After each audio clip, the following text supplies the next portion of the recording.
실험경제학이란 실제 경제활동이 어떻게 이루어지는지 알아보기 위해 현실과 거의 똑같은 실험 환경에서 결과를 도출하는 새로운 경제학이다.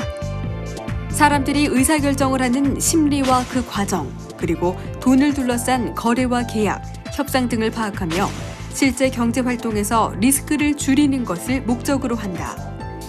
때문에 구글, 야후, HP, 이베이와 같은 유수의 기업들이 새로운 실험경제학의 연구 결과에 촉각을 곤두세우고 있다. 세계 최초로 사내 실험경제학 연구소를 개설한 K-유천이 수백 개의 경제실험 결과를 총망라한 책, 돈과 실험실의 결합, 머니랩을 통해 돈이 움직이는 방식을 확인해보자. 실험경제학이 널리 알려지고 많은 연구가 행해진 것은 비교적 최근의 한 20-30년 안의 일이라고 할 수 있습니다. 그리고 최근에는 노벨 경제학상을 받은 버넌 스미스라는 실험경제학을 한 유명한 분도 있어서 실험경제학 연구가 굉장히 활발하게 이루어진다는 걸 알 수 있습니다. 근데 실험경제학은 그 실험을 통해서 자료를 얻는 것이기 때문에 사실 원래 심리학에서 하던 그런 실험과 비슷하다고 생각할 수 있습니다. 인간을 대상으로 한 실험인데요. 하지만 약물이나 그런 것이 관련되는 것은 아니고 순전히 경제 현상과 관련해서 사람들이 어떻게 선택하고 어떤 인센티브에 반응하는지 그런 것들을 이제 알아내고자 하는 분야인 것이죠.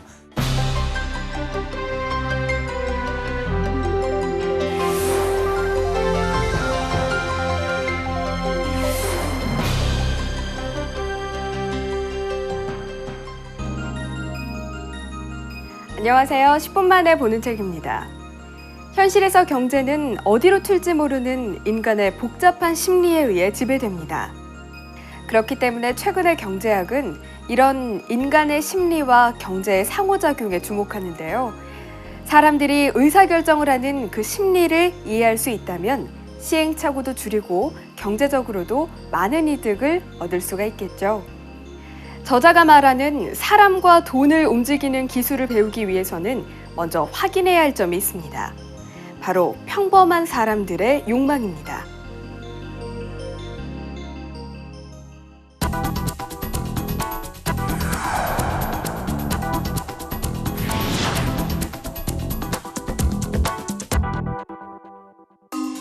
사람들, 즉 우리 모두는 기꺼이 대가를 지불할 만큼 공정성이란 가치를 중요하게 생각한다. 때로는 이 공정성을 쟁취하기 위해 다른 모든 것을 희생하는 경우도 있다. 이러한 행동을 보여주는 대표적인 실험이 최후 통첩 실험이다.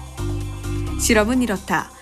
참가자 1에게 $10를 주고 그중 원하는 만큼을 참가자 2에게 주라고 지시한다. 참가자 2가 이를 받아들이면 둘 다 돈을 가질 수 있고 이를 거절하면 둘 다 한 푼도 받지 못한다. 예상과 달리 제안을 받은 참가자 2 중 5분의 1은 이를 거절했다. 이는 순수한 이기심 외에 그와 상충하는 무언가를 사람들이 가지고 있음을 보여준다. 바로 공정성에 대한 의식이다. 제안자가 나보다 많이 가져가게 하느니 차라리 양쪽 다 망하는 쪽을 택하겠다는 심산인 것이다. 처음에 제안하는 사람 입장에서도 어차피 처음에 생긴 100이라는 금액은 내가 만들어낸 것이 아니고 어딘가에서 온 것이고 그것은 두 사람이 나눠 가지도록 돼 있는 것이기 때문에 99대 1은 너무나 상대방에게는 좀 미안한 제안이다. 이런 생각을 암묵적으로 하게 된다는 것이고요. 그래서 조금은 더 비슷하게 하지만 여전히 이기적인 마음이 조금 있기 때문에 60대 40 이런 정도의 제안을 많이 하게 된다는 것입니다. 그리고 제안을 받는 쪽에서 너무나도 편파적인 제안을 하는 사람에게만 유리하고 제안을 받는 사람에게는 별달리 얻는 것이 없는 그런 제안을 거절하는 것도 이건 너무 불공평하다라는 그런 생각 때문에 그래서 사람의 마음속에는 공평성에 대한 그런 마음도 함께 존재한다 이렇게 해석을 하고 있습니다. 이렇듯 사람들은 타인과의 비교를 통해 공정한 몫을 얻고자 하는 심리를 가졌다. 이 실험의 핵심은 내가 공정하다고 생각하는 것에 상대도 동의할 것이라고 추정해서는 안 된다는 것이다. 극과 극을 달리고 있는 상황에서 어떤 결정을 내리고 행동을 취해야 최대한 이익을 살릴 수 있을까요? 저자는 힘의 균형이 서로 다른 협상에서 공정성에 대한 상대의 감정을 자연스럽게 이끌어내는 것이 최대한의 자세라고 말하고 있습니다. 우리는 사람들이 타인과의 비교를 통해서 공정성을 지키려 한다는 것을 배웠습니다. 이제 사람들이 원하는 것을 알았으니 다음으로는 그들의 행동을 유추해 볼 차례입니다.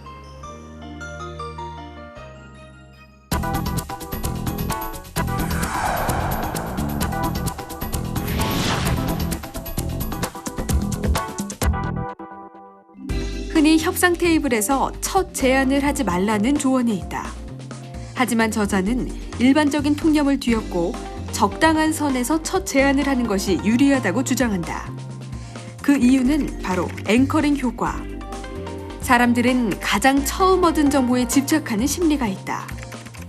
소비자가 제품의 정확한 가격을 모를 때 가게 주인이 제공한 숫자에 의존할 수밖에 없는 것이다. 또한 우리는 문제와 전혀 연관이 없는 정보를 심각하게 고려하는 경향이 있다. 예를 들어 붐비는 음식점 앞에 장시간 줄을 서 기다릴 때 자기 뒤에 서 있는 사람이 많아질수록 줄에서 이탈할 확률은 낮아진다. 우리는 일상생활에서 평판에 의존하는 경향이 있다. 세계적인 온라인 경매와 쇼핑업체 이베이에서 동일한 제품을 판매하며 실험한 결과 평판이 있는 판매자가 없는 쪽보다 8.1% 물건을 비싸게 팔았다. 소비자들은 그 평판에 기꺼이 더 많은 돈을 지불했다. 불확실성 속에서 거래에 실패할 가능성을 줄이기 위해서였다. 어떤 체계에서든 시스템의 실제 의도를 정복시켜 그것을 이용하려는 사람은 생기기 마련입니다. 스포츠 경기에서도 규칙의 허점을 파고들어 승리로 이끄는 경우를 볼 수가 있는데요. 저자는 규칙이 완벽하지 않고 또 이것을 누군가 악용할 수 있는 현실 속에서 거래를 유리하게 이끌 수 있는 방법을 찾아야 한다고 조언합니다.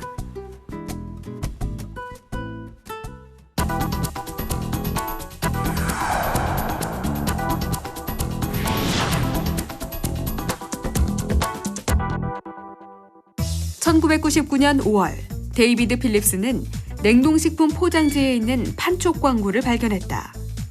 상품의 바코드를 보내주면 항공사 마일리지로 바꿔주겠다는 광고였다. 결과적으로 이 판촉 행사를 통해 데이비드가 획득한 마일리지는 125만 마일리지.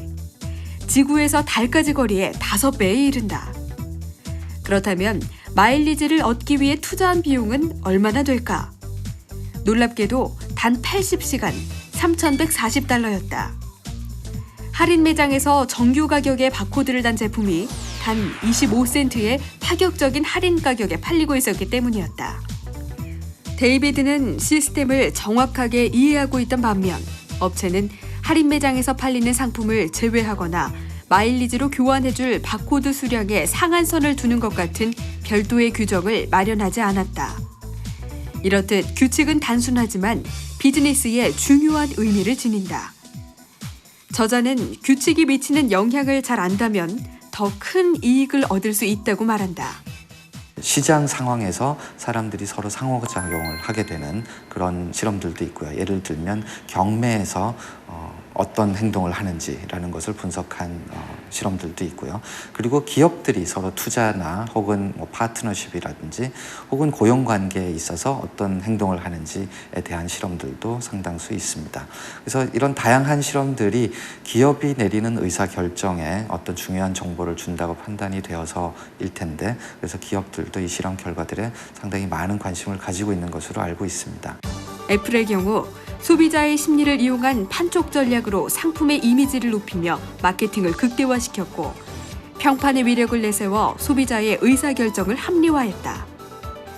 애플은 시장의 다수가 되는 것이 목표가 아니라 사랑받는 제품을 만드는 회사로서의 이미지가 더 중요하다는 것을 잘 알고 있었기 때문이다. 당신은 애플을 어떻게 생각하는가? 혹시 타인이나 미디어의 평판이 결정적인 원인이 되고 있을지도 모른다. 이처럼 소비자들을 끌어들이기 위한 평판의 유혹은 믿기 어려운 시장의 속성이기도 하다. 최근 기업들이 사업에 경제학 실험을 접목하는 경우가 늘고 있습니다. 비즈니스상의 의사결정에 있어 보다 정확한 판단을 위해 연구소라는 안전한 환경에서 미리 실험해보는 것이 실패할 확률을 줄여주기 때문입니다. 실험을 통해 경제 주체로서의 사람들의 심리를 밝히고 어떻게 하면 우리가 올바른 판단을 할 수 있을지 제시하는 이 책을 통해 사람과 돈을 움직이는 숨겨진 메커니즘에 주목하시기 바랍니다.